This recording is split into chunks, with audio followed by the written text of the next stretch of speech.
Hey, brand builder, Rory Vaden here. Thank you so much for tuning in to listen to this interview. We are so excited to bring you this information and wanted to let you know that, hey, there's no sales pitch coming from anything that we do. This is all our value add to you and the community. However, if you are somebody who is looking for specific strategies on how to build and monetize your personal brand, we would love to talk to you. And we offer a free call to everyone that's interested in getting to know us and is willing to give us a chance to get to know them and share a little bit about what we do. So if you're interested in taking us up on a free strategy call, you can do that at brandbuildersgroup.com/summit call. Brandbuildersgroup.com/summit call. Hope to talk to you soon. On with the show. So as you know, you've been watching here, I've been introducing you to several of my friends that I've known for years, and there's a couple people like Les Brown and others that I'm just meeting for the first time. Well, this man, Trent Shelton, is someone I feel totally honored to connect with. I've been following him for maybe like a year or so, and I love what he is all about. So he's got a really cool story and a monster platform, which we're going to talk to him about. So he's a former NFL wide receiver. He's a founder of a Christian nonprofit. But just to like give you some stats here that he was willing to kind of just share, he has 10.7 million followers on Facebook, coming up on 2 million on Instagram, over 1 billion views on YouTube. He's spoken in 20 countries. He's had over 100,000 people come to his own events. So for those of you that like run your own workshops and summits and events, he's doing that. And he reaches 60 million people a week through his videos and theme rehab time. And just to give you some context, one of our friends and mentors, a guy named Dave Ramsey, some of you probably know, they reach about 15 million people a week just on their radio show. But, that's at Dave Ramsey's size. That's the numbers that we're talking about here. So Trent is making a huge impact in the world. His book is called The Greatest You. That's the book that just came out. It's doing awesome, and he's just awesome. But I'm meeting him for the first time personally here along with you. So Trent, thanks for making some time for us, man. Man, thanks for having me, brother. I really appreciate you, sharing your platform and, just being who you are, what you bring to the world, man. So thank you. So tell me about kind of just like, how did you start your personal brand and why? And I know kind of like, the NFL is like the height of your vision as a kid. And then one day it comes to an end, and like, it's interesting to look back and go, man, God had something bigger for you, which is hard to imagine. But in that moment, I have to think that it wasn't easy to like leave the NFL. Yeah, not at all. I mean, you hit the nail on the head. Like that was my life. I mean, since I couldn't remember. I mean, I had two older brothers, so they played sports, so that's what I wanted to do, ever since I could walk. And, of course, that dream happened. It didn't go the way I planned it to go, but, it was hard to let go because that was my identity. Like everything about my life was wrapped around sports. And I know somebody listening can relate. Maybe it's not sports, maybe it's a, job or relationship or something. And so that was how I defined myself. It was always, and people define me by that. Trent, the NFL player, Trent, the Baylor Bear, or Trent, the North Crowley High School receiver. And so I didn't know who I was without that. And so that's why I was so afraid to let go and walk into the calling I believe that God had. Well, I know now, but God had in my life, even though there were signs of what I do now. There were signs throughout my whole entire life. Even me being 8 years old, people were speaking into my life. So I'm like, if I let go of this, like, how am I going to pay the bills? Like, are people still going to care about me? What am I going to do about just, I had so much significance wrapped into that. And how I let go of it, it was funny because I got pushed. The love was for football was gone, right? And I knew that. Like, I didn't love the game anymore, but I was doing it because, obviously, what else am I going to do in my life? I got a push from a friend. His name is Jonathan Evans, Dr. Tony Evans, if you're familiar with Dr. Evans, his son. And they had an event at his church. And, me and Jonathan, we were at Baylor together as teammates, and we spent time with the Redskins. And we happened to be roommates in the offseason in Washington. So we spent a lot of time together. And, yes, a powerful family. It's like, man, like, there's something about you, man, when you speak and when you talk. He's like, even though you don't talk much, he's like, when you talk, there's something about you. And to fast forward, maybe a year or two later, he invites me to his church. I didn't want to do it. He talks me into it, and I'm still trying to play arena football. I'm trying to do all these things still, even though I didn't love the game anymore. I literally had to be in New Orleans to play for the Voodoo that Friday. But I called the coach and say, hey, my friend wants me to speak at his church at his youth event. Can I come Saturday? The coach is like, all right, cool. So I do this event. It's a 5-10 minute speech in front of, thousands of kids. I prepare the whole night before I get on stage, and I have stage fright, freeze up. And in that moment, I still say these 3 words before I do anything. I just say, God, use me.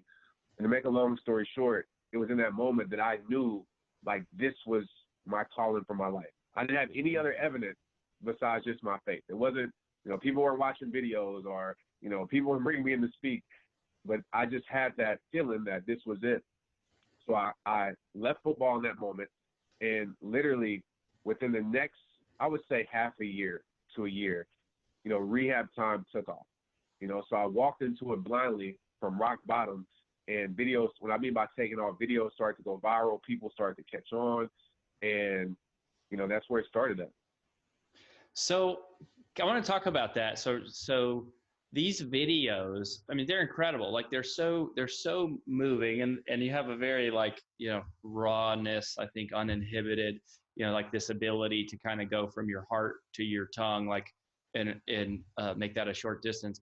How do you come up with the content that you post? And this is like, just for people to have reference, you've been doing this for years. So it's not like, your first year, it's like in the author world, we always talk about how the first book is the easy one to write because that's your whole life. It's the second one that's really hard. Like, you've been doing this a long time, and you're pumping out these videos. Like, where do you come up with the concept for the content, like the ideas? Yeah, so I started probably making videos 2009, probably 2010. Started rehab time, the decision in 2009. So it's been a decade. And at first, like you said, a lot of those videos at first were like for me. It was like my healing. Like I was almost talking to myself. The T-shirts that I made at the time were like, for me, it was a reminder for myself. And when I talk about rehab, like I literally started rehab time not for anybody else. Rehab time was for me. Like it was never to be a speaker, never to start a brand. It was just those words to be like mind, body, and soul. Let's put strengths back into these weaknesses. And so as time progressed, and I started to heal, I started to become stronger and grow.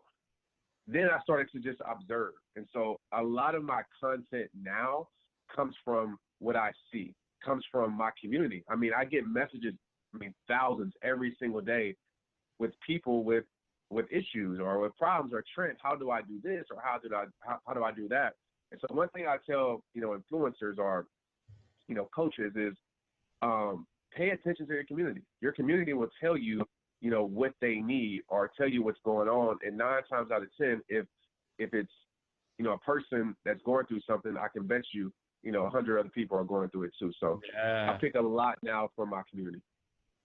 I love that. I think that's also such a simple thing, right? It's just like take one question, and then you basically take one issue or one question, you make a video out of it. Yep, pretty much. So how do you, like constructing the video, I think is really intimidating, particularly like, watching you or Jay Shetty or someone like the level you guys are at right now is pretty intimidating. But, if you were just starting today and didn't have kind of the following and, I'd love to hear a little bit about your team, like just how you produce the actual video and how do you kind of take it from, okay, like here's this idea I have. How do I actually go from this question that I get from my audience to shooting it and then editing? Like, did you edit your own videos in the beginning? So yeah, when I first started, I had no production. Like I didn't have a content producer. I didn't have a guy shooting my videos. I literally had my iPhone. And if you watch my very first videos on YouTube, you'll see I had a computer. It was a webcam at first, and then I went to my iPhone. And so I had, a lot of people call those, I still hear it today. I remember the red wall videos, and I still do my red wall type of videos. But yeah, it was just me in front of a red wall, and that was it. I'll be sitting at my apartment kitchen table at times. I'll be, in my office at times once I moved to my house. and I literally would just pick up my phone and just go and just speak from the heart. I think, I think a lot of people struggle with any type of content is they try to make it perfect, right? They're like, oh, it has to be, I have to say the right things. I have to, I can't stumble.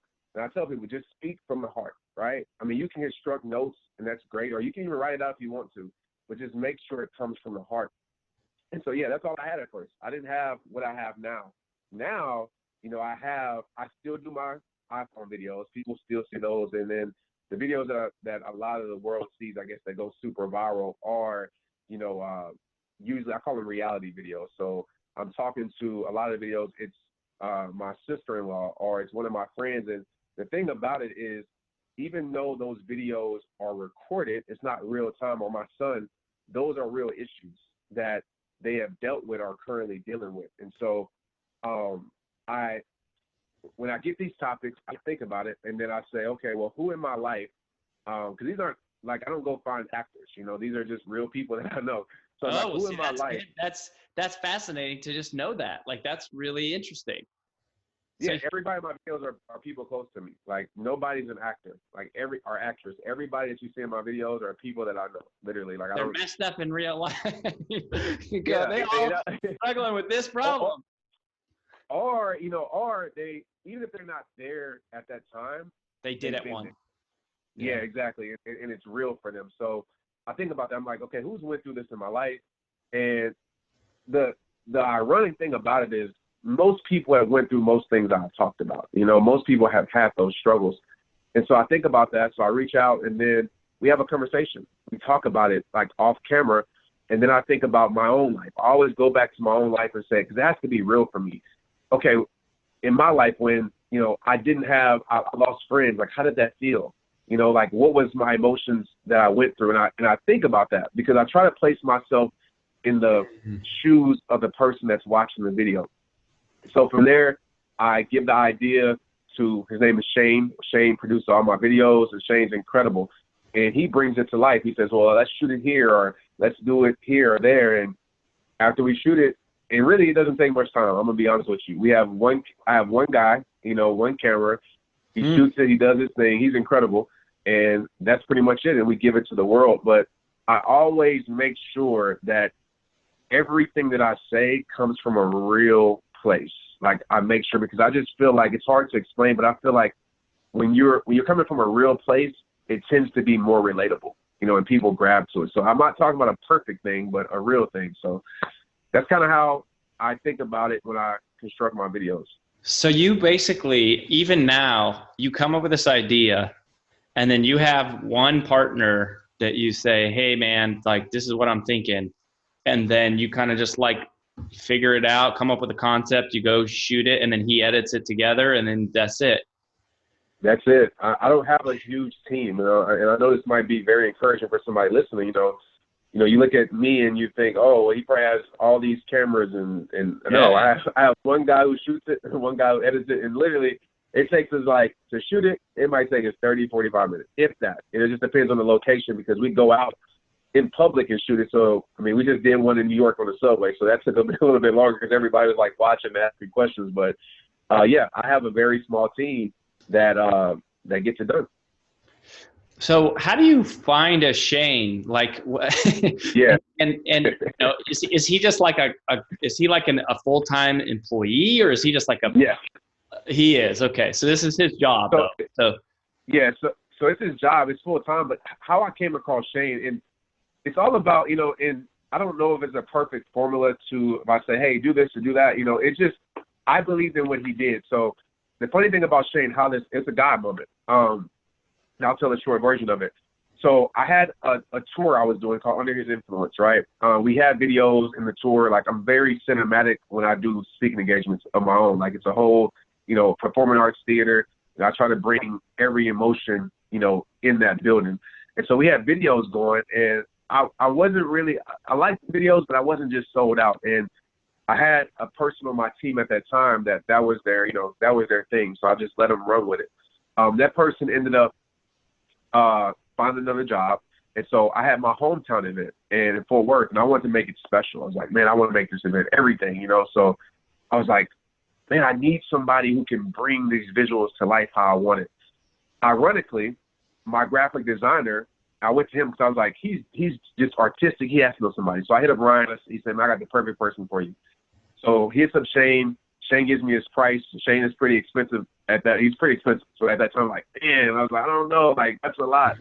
And I was like, man, I'm going to just go for it. I'm going to put it all in, even if I have to break even on my event, whatever. So at that time, Rehab Time was still growing.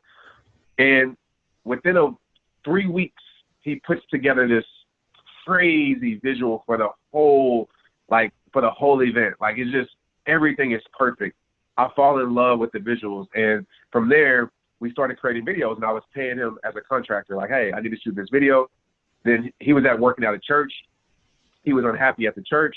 And so I said, Shane, man, how about, like, if I can't pay you probably what you're worth, but I can pay you more than that church is paying you, and we can grow together. And I promise you, we'll keep, impacting the world and grow together. And I promise you, one day I'll give you the value that you deserve. And he believed in it. And he believed in the vision. He believed in what I was doing. And that's how that relationship created. And he ended up becoming full time for me.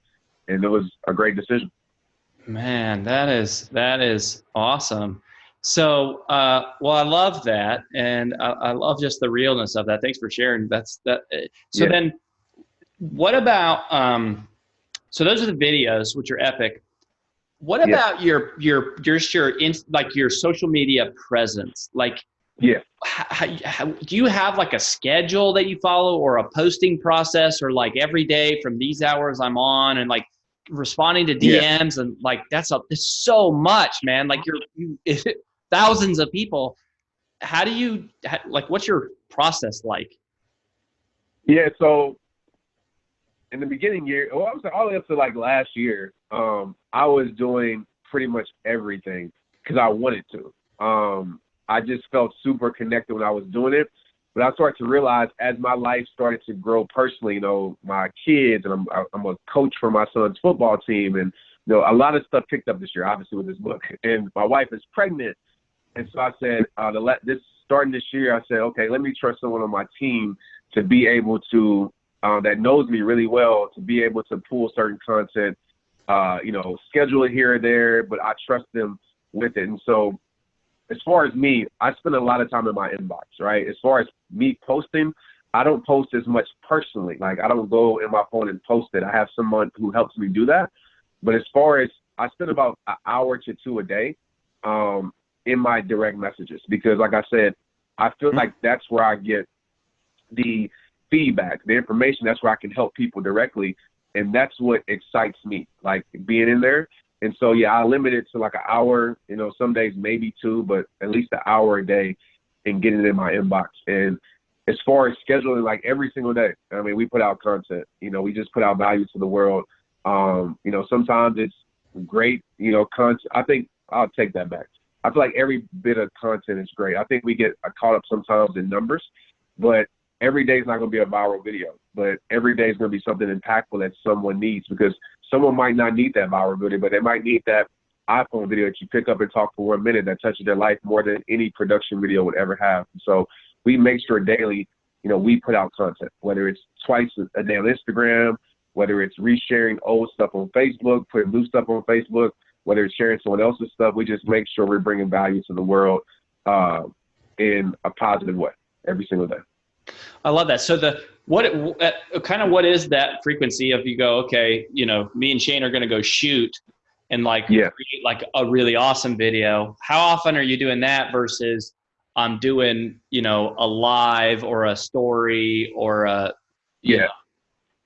So stories and lives, my lives, I don't have a set schedule with my lives. I feel this is just me. Some people are different. Like, some people love the structure of that, and it works. I mean, I have friends that go live every single day, and it's awesome for them. But for me, I feel less creative when I'm in a set thing. So I try to just go live once or twice a week for sure. Different times, just when I'm feeling, usually after workout when I'm running. As far as the viral videos, we try to at least put out 2 a month, right? Definitely 1, but at least try to put out 2 a month. It gives Shane time to edit. So me and Shane, we pretty much front load the month. So like New York, we went up there 3 extra days. We shot 5 videos, so me and Shane probably won't shoot the rest for a little while he edits those videos and get those videos going. And in the meantime, every single week I'm doing my red wall videos. So if you ever see me with rehab in the back, like in my office, I do those every single week because that takes nothing to do, right? It just takes me 10 minutes to go in there, shoot a video. I can upload that, give it to my team. And that's an easier process than, of course, the, getting people together and, find a location, all of that. But we front load that, and it gives Shane the whole entire month to be able to edit and get those out to the world. So he kind of focuses on those two, and then you're kind of just like, putting up the little like raw videos in your feed and all that stuff. Like you just. Exactly. Okay. Yep. Do you batch all those together too, or do you shoot them like? Yeah. You do. Yeah, I do all those. I mean, I enjoy, like, I always enjoy video editing because I did it so much for myself. Like, I mean, even though it was just iMovie, and stuff like that back in the day. But I enjoy, putting the videos together at times, picking the instrumentals and stuff like that I put behind my words at times, and picking the titles and stuff like that. So I enjoy doing that.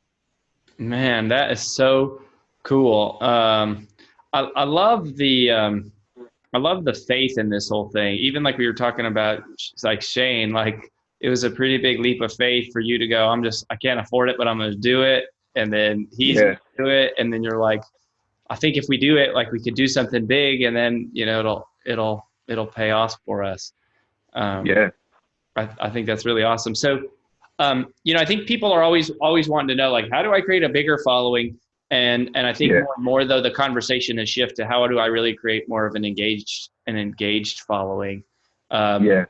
Is the key to that just the time and DMs? Like, do you feel like that's it, or is there anything else you would say that, like, because you get like all the comments and all, I mean, you have like so much engagement too. It's not just volume.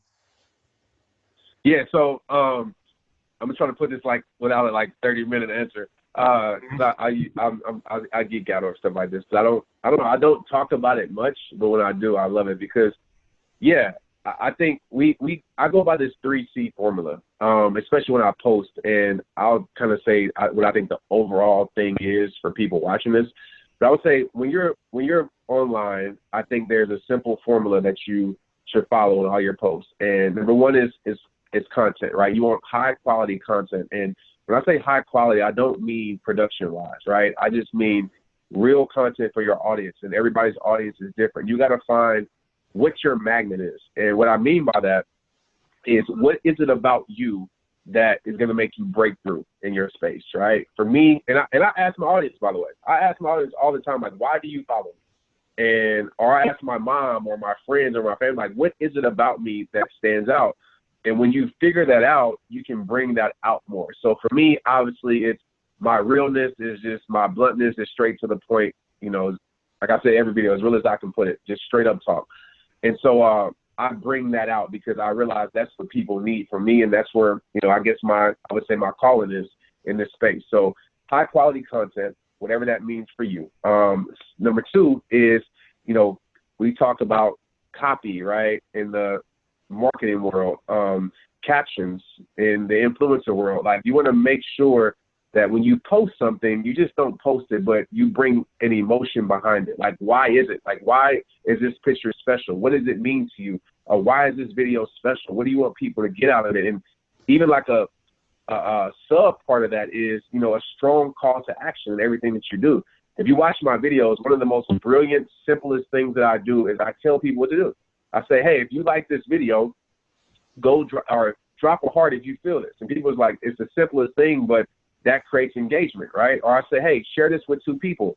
If you don't say anything, people aren't going to do anything. I can pretty much guarantee that. So tell people what you want to do. That increases the chances of them doing it. And then the last C is conversation, right? You want your content to create conversation. People love to put in their 2 cents, especially on social media. So if you ask a question, people will give you answer. In my videos, even if I don't ask the question, I know when I make this content, people are going to put in their 2 cents. And I never create anything negative, where I try not to, where it's a negative thing, but I want people to talk. I don't want it just to be about me. And I think when you get into the mindset of that, when you create your content and your posts and social media, it really helps. And then the main thing that I was going to say is community. And I know a lot of people talk about this, but one of the best things that I did was I started my video with, hey, rehabbers across the world, turn your name, turn numbers, right, into a name. Give your social media following a name. And it might sound corny, but I promise you, everybody wants to be a part of something. So my community, literally, they're the ones that are sharing the videos. They're the ones that are telling their friends. They're the ones that are making the comments. They're the ones that are creating engagement. I can just put out the content. I don't know millions of people across the world, right? And so the more you pour into your community, like it's me in the DMs, right? I'll send an audio so people know, because sometimes they'd be like, oh, this is not Trent. I'll send a video to people. I'll take time to call my customers when they order a shirt and say, hey, thank you, I appreciate it. After events, I'll meet everybody, you know? I would do these things not because I want to pat on the back, because I truly care, because I know my brand is nothing without those that support it. And so when you have that mindset of really giving value to your community and building a community, those people will take you further, you know, than you ever could have took yourself. I love that. I love that. Look at that little formula action. We call that frameworks around brand builders. Trent's got frameworks for you all. So, Trent, where do you want people to go? I have one other question for you, but before we do that, where do you want people to go if they want to connect with you? Clearly, you're findable in many places. For sure. The best spot, I mean, social media, if you just, whatever your favorite platform, whether it's YouTube, Facebook, or Instagram, is just at Trent Shelton, and I'll pop up. My website is trentshelton.com. If you want to dive into more of other stuff, you can go there. So cool. All right, man. So this is my last question. Actually, we geek out of this. We geek out over this stuff. Clearly, this is our full-time business, and it's just like, oh, give me your C's and your schedule. Like, you've been so over the top generous with sharing like behind the scenes, which I know our community is just going to light up. Like they're going to love like how practical this has been. I want to kind of end with a little bit more of an emotional conversation about, you know, there is a lot of noise out there. There's a lot of people producing content. And, you know, if somebody is out there and it's like, they feel like they're doing this stuff, like they're trying to produce high quality content. They're trying to be emotional. They're trying to create conversation and community, but at the end of the day, they feel like no one is really listening. And, you know, they're kind of wondering like, is this really worth it? And like, you know, how come, you know, Rachel Hollis becomes Rachel Hollis and Brendan becomes Brendan and Trent becomes Trent, but like, it's not happening for me. And they just don't feel like anyone is listening. Like, what would you say to that person? Yeah. You know, the first thing that comes to mind is, you know, you can't compare your journey with someone else's. And that's easier said than done in this social media world. I think we all do it. You know, I can look out and be like, oh man, like this person is killing it more than me. You know, when you get into that, you lose appreciation for what God has blessed you with. And you start to live in a place of envy. You start to live in a place of just unappreciation, and it starts to drain you. And so I would say you this, understand that your race is your race. Whether you're going to reach one person or 1 million people, it has to come from a place of, I'm doing this also for myself. Like, you know, I'll backtrack on, you know, I'll rewind when I first said when I started this. Rehab time was for me. These videos, even though I know they're impacting people, literally I would do this if no one followed me. And the truth is I did, you know, for years. I wasn't getting on stages. I wasn't, you know, getting millions of video views. Like, you can go back and look, it's facts. I did this because this was my healing. I did this because it was a promise that I made to my friend that committed suicide, my best friend. That's why I started doing this. And so when you have a reason like that, all these other external things don't matter. And I see so many people, you know, lose themselves or lose their work or have their work be defined by external things. You're special not because someone likes your video, not because of how many followers you have. You're special in my eyes because God created you that way. And then once you really own that and you try your hardest not to let these external numbers and all these things control how you feel about yourself, I think that's when you'll tap into, you know, your true power. And when you tap into your true power, you know, everything else, it'll go the way it's supposed to go. You know, and I'll tell you this, like somebody watching this and like, oh, I wish I had 11 million. I'm going to tell you right now, as they say, more, it's funny in the social media world, it's like more followers, more complications, more problems and stuff like that. It's not easy. It's not easy. So, watch what you wish for, because it is a lot, it is a lot. I have to juggle, my family, I have to juggle this, and I'm good because this is what God has called me to do and I can handle it. But appreciate yours and appreciate your life and appreciate your journey, because everybody's going to have their moment. Everybody's going to have their seasons, and everybody's life is going to look different. So I think when you appreciate yours, I think that like opens up the floodgates for everything else to take place. But it starts with appreciation of where you're at. Awesome, man. Well, thank you so much. Thank you for the inspiration and for the transparency, not just here, but in all the videos and what you're doing, and your wife too. Your wife. Congratulations on the pregnancy. We have a 2.5-year-old, and then we have a 2-month-old. So, I see the pictures that she posts, and I was like, oh yeah, we're just there, like we're just barely in front of you. Yep. It's a lot. So we wish you and your family the best, man. God bless you. Thank you, brother. God bless you too, man. I appreciate you.